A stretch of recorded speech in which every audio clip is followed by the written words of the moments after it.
Hey, thanks for tuning in today. Today I'm flying to Nepal and I'm just recording this episode as I'm packing. And packing for me, anyway, it's a big deal. It doesn't matter if it's a 2-night trip or a 4-week vacation. I do really love packing. I don't know if it's because I'm Virgo and just being organized, but this has been extreme for this trip. The amount of research I've done in the lead up to this trip, reading, saving, screenshotting, adding stuff to my notes, jumping into Facebook groups, seeing what people are recommending. There's a lot of stuff here. And I bought most of my stuff in Australia, but there's a few key items I'm actually going to get in Nepal. I'm just going to highlight a few. I think later this week, because I'm so just geeking out on the whole packing thing, I might do an Instagram live when I'm in Kathmandu, just showing you what I actually have, what's in my gear. I guess the interesting thing, like I said, I'm not really into hiking, never been on a hike before, which is hilarious that my first one is to Everest Base Camp. But when you pack for adventures like this, you can actually I'm taking a suitcase. I've got my day pack, that's going to be my carry-on bag. But I'm taking a suitcase, so you can take everything you want, and then you actually repack into a duffel bag. So that duffel bag has to contain up to, well, in total, your equipment is 15 kilograms, so 5 kg approximately when you carry on the smaller plane, and then 10 kilograms that will go, like the porters will take. And so they'll carry that. I'll carry probably the 5K with me day to day. I want to keep that as light as possible. And so you're just going to think about the main thing. So clothing is a big thing, obviously, all those different layers that you have to consider. But then all the medications and things you might need, these are like kind of insurance policy tips. The good news is that over in Nepal, there's really great pharmacies. You can get a lot of things there, but I've had most of my prescriptions and things done here. If I need to top up anything, I'll just get that in Nepal. So medication wise, my gosh, it's a whole suite. I've spent so much money on, and even like just hand sanitizer, wipes. Oh gosh, there's like way too many things to name. I really should have all these things in front of me right now, but you'll see it's on the Instagram live if you tune in. The shoe situation, I'm only going to take, so I've got trail runners. I've got the Top Adventure trail runners. I want to wear them most of the time. Like my goal is to wear them as far as I can. I'll only change into my boots if there's snow or it's freezing. That's really why I want the boots. A lot of people think that you have ankle protection with boots. That's actually not the case. I actually have strapping tape if I think I need to strap my ankles. I've done my ankles numerous times playing netball and very used to strapping them. I used to strap them all the time, like every day.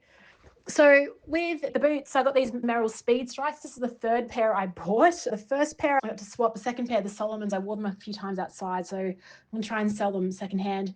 Just after a few wears, the Solomon, the X Wide Ultra Trails boots, I don't even know if I have that model right, but they're meant to be wide fitting, but they were really slim. And I read reviews and other people found the same thing. So these Speed Strikes, they're super light, very comfortable. I've worn them on numerous hikes now. I've worn them in. So they're feeling really good. So they're going to go in my carry-on. I'm going to actually wear my trail shoes on the plane over to Kathmandu. I fly via Singapore. I have about a 3.5-hour stop over there and then fly into Kathmandu. I think the total trip's about 16 to 18 hours, including stopovers as well, flying with Singapore Airlines.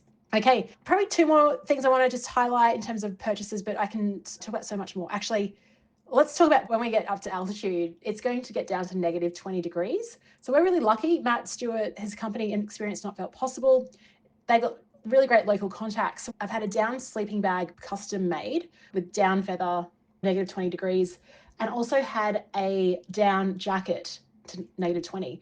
To buy these retail in Australia would be about $1,000 if you're looking at just a quality one. So saves like over like half of that. Oh no, even more. Saved like 80% by buying it. So that's really exciting to get that down jacket when I'm over there. And then I went to Lululemon on the weekend and I was actually going to buy a gift for someone, but I ended up buying myself well, first of all, these travel pants. I don't know the exact model. I don't have it in front of me, but they're kind of travel pants. They've got really great deep pockets. The material's really light. So they look good. They've got a good shape on them. They're comfortable. So I got a pair of those. And then the Lululemon, I got this crossbody bag that is a bum bag / fanny pack if you're in the US. It's a convertible bag that can do both. And it has like a really cool inside pocket and a back pocket for passports. What I hate doing is when you're wearing a backpack, you get your passport in the back and you constantly have to bring it forward to get your documents and key things out. So that's, I think, probably my favorite purchase has been that bag. So that's where I'm at. Obviously, like I said, I'll do this big Instagram reveal of all the gear that I've got, how I've packed it, how I'm going to pack it for the actual trek. Clothes, I went to a company called IO Merino in Australia. They got really great merino underwear and also some couple of shirts I got from them. I have a 250 weight merino base layer. I think I got from Kathmandu and another company, I can't remember them offhand. So that's like the base layer. I'm wearing is it Rockwear? Yes, Rockwear leggings. I got the thermal leggings and just regular long leggings. And then everything else. So like my waterproof rain jacket, all that I'm going to get in Nepal. I've found a really great store there that I will go to on my free day. Thanks for listening. Hope you find this stuff interesting. If not, well, you're in for a ride the next couple of weeks as I share more updates on the trip in Nepal. So thanks for listening, and I'll speak to you tomorrow.